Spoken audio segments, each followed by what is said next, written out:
컨텐츠 프로바이더를 이용해서 자, 우리 연락처 정보 가져오는 코드를 입력을 하고 있습니다. 자, 우리가 연락처를 선택할 수 있는 화면을 띄운 다음에 거기서 응답을 받았을 때 처리하는 코드를 넣고 있는 중이고요. 자, 우리 여기서 자, 인텐트, 넘어온 인텐트에서 get data 한 다음에 get last pass segment라고 하는 함수를 호출을 했습니다. 그러면 id라고 하는 변수를 만들어서 거기에 할당을 해보죠. 그 다음에 get contacts라고 하는 함수를 만들어서 그 id에 해당하는 연락처 정보를 꺼내 보도록 그렇게 합니다. 자, get contacts라고 하는 게 결국엔 이제 연락처 정보를 꺼내기 위한 기능이 들어가는데, 그러면 우리가 연락처 정보라고 하는 것도 일종의 조회가 될 테니까요. 자, 조회에 해당하는 컨텐트 프로바이더의 기능을 사용을 하겠죠. 자, public 자, void라고 하고요. get contacts 그다음에 string id 이렇게 봅니다.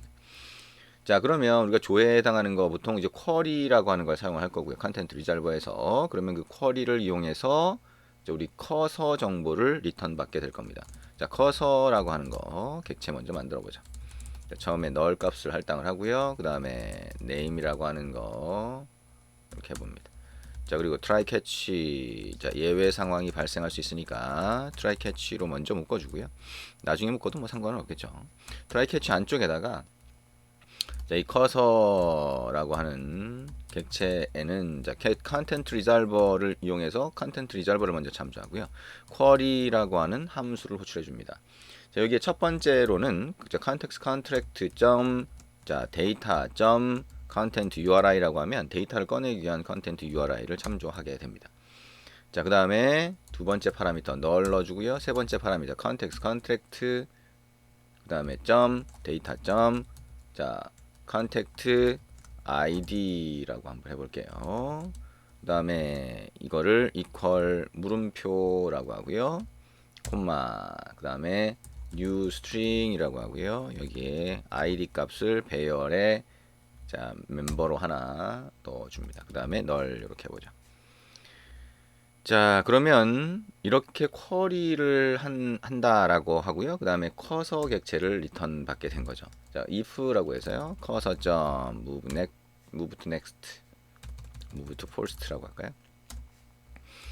자, 맨 처음으로 옮기는 거고요. move to next 이렇게 할 수도 있겠죠. 그러면 name이라고 하는 거는 자, 커서 get string 우리 id로 했네요, 그죠? 근데 왜 name으로 받았을까요? 자, 여기에는 id라고 하는 게 자, 이렇게 온 거죠.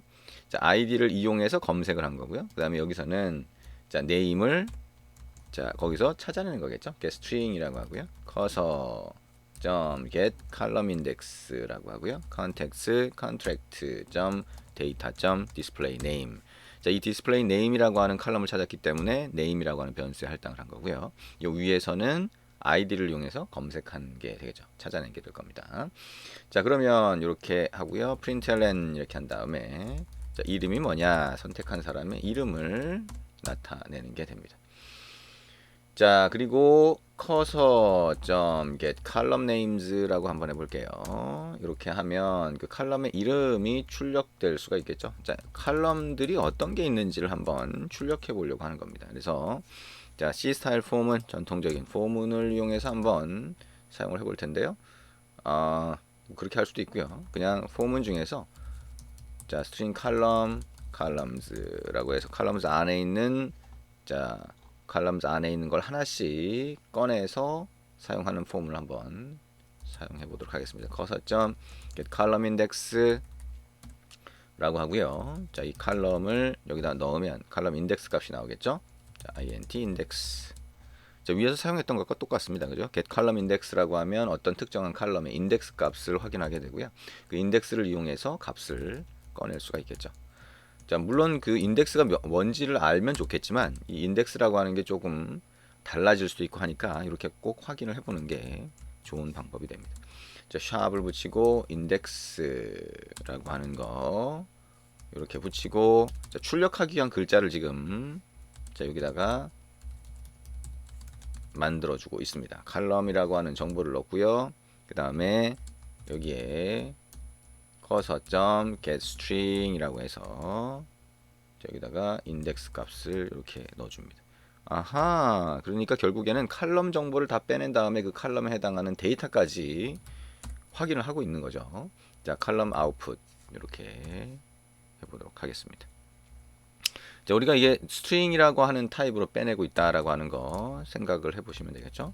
자, 우리가 넘버인 경우에는 넘버를 꺼내기 위한 넘버 타입의 데이터를 꺼내기 위한 게 있어야 되는데 일단 getString이라고 하는 걸로 자 조회를 하고 있습니다. 자, 컨텍스트라고 하는 거를 접근을 하려고 그러면 자 우리 자 권한을 추가를 해야 되네요. 자 그러면 자, 실행을 하기 전에 권한 추가를 먼저 해보도록 하겠습니다. 권한 추가를 하려고 그러면 자, 이쪽으로 가야 되고요. 매니페스트 파일을 열고 uses permission이라고 하고요. 엔터 치고 자, read context라고 하는 권한 하나 추가하고요. 그 다음에 uses permission write context라고 하는 권한을 추가를 하도록 합니다. 두 개 권한을 추가했고요. 이 두 개 권한은 전부 위험 권한이라서 위험 권한을 위한 코드도 같이 넣어주도록 합니다. 자, 위험 권한을 위한 코드 넣어볼까요? 자, 우리가 라이브러리를 이용해서 위험 권한을 자동으로 부여하는 코드로 한번 해보도록 하죠. 자, 지금까지 했던 거하고 똑같이 해보면 됩니다. 왼쪽에서 이제 그레이드 스크립트 폴더 안에 build.grade 모듈 앱을 열어보시면 되겠죠. 그리고 dependencies 위쪽에다가 자 우리가 그 라이브러리가 다른 서버에 있기 때문에 자 여기서 기본으로 가져오는 서버 말고요.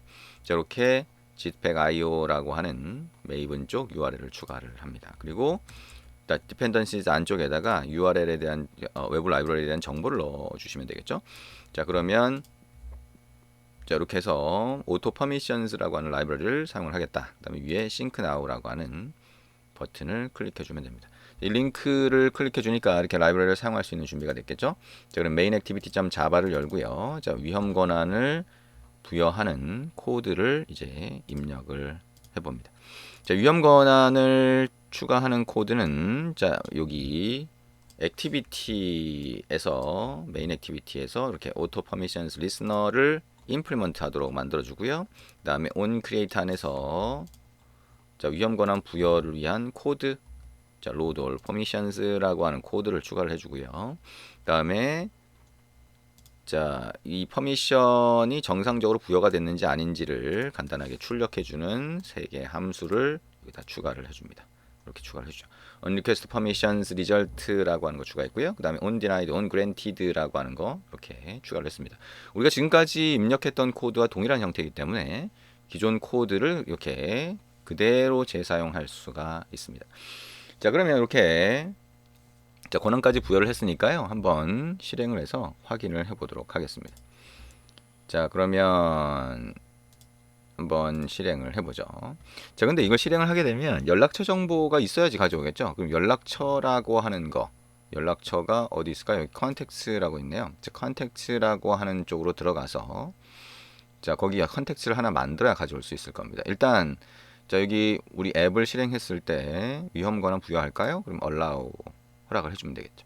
그리고 이건 잠깐 자 줄여놓고요. 자 컨텍스트에 들어가서 여기 보면 add account라고 하는 게 있네요, 그죠? add account라고 해서 연락처를 한번 추가를 해봅니다.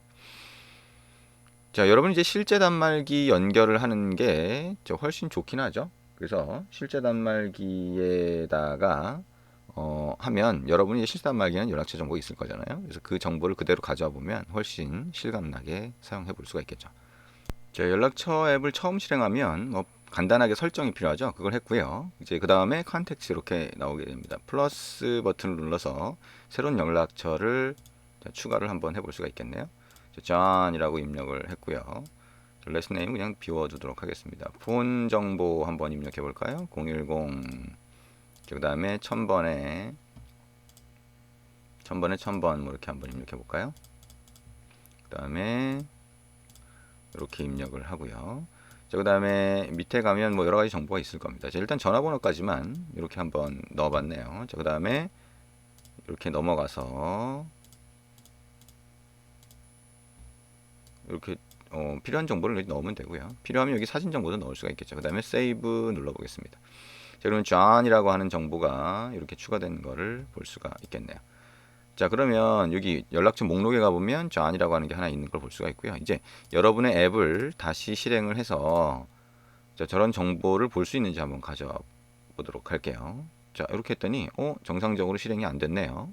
자, 다시 실행을 했고요. 자, 여기 연락처 가져오기라고 하는 걸 했더니 이렇게 실행이 되네요. 자, 그 다음에 John이라고 하는 걸 선택하면 이렇게 출력되는 것을 볼 수가 있습니다. 자, 우리가 입력했던 그 John이라고 하는 거, 자, 선택했던 John이라고 하는 게 결국에는 우리가 아까 연락처 앱에서 입력한 정보가 되겠죠. 그 정보가 쭉 떨어지는 것을 볼 수가 있습니다. 엄청 많죠. 칼럼이 엄청 많고요. 그 중에 우리가 필요한 칼럼을 사용할 수가 있고, 그 중에 일반적인 게 이름이나 전화번호나 주소나 메모나 이런 정보가 되겠죠. 자, 그거는 어떤 칼럼이 여러분이 필요한지에 따라서 이렇게 갖고 와서 쓸 수가 있고요. 그리고 우리가 그 사람의 프로필 이미지 같은 것도 이렇게 포토 썸 URL 이런 칼럼들 사용해서 우리가 보여줄 수가 있게 될 겁니다. 이렇게 해서 연락처 정보를 가져오는 것까지 같이 한번 봤고요. 이때도 컨텐트 프로바이더라고 하는 애플리케이션 구성 요소가 사용된다라고 하는 거, 그 다음에 컨텐트 리졸버가 사용된다라고 하는 것까지 같이 한번 봤습니다. 자, 여기까지 우리가 데이터베이스하고 컨텐트 프로바이더라고 하는 거 같이 한번 확인을 해봤습니다. 수고하셨습니다.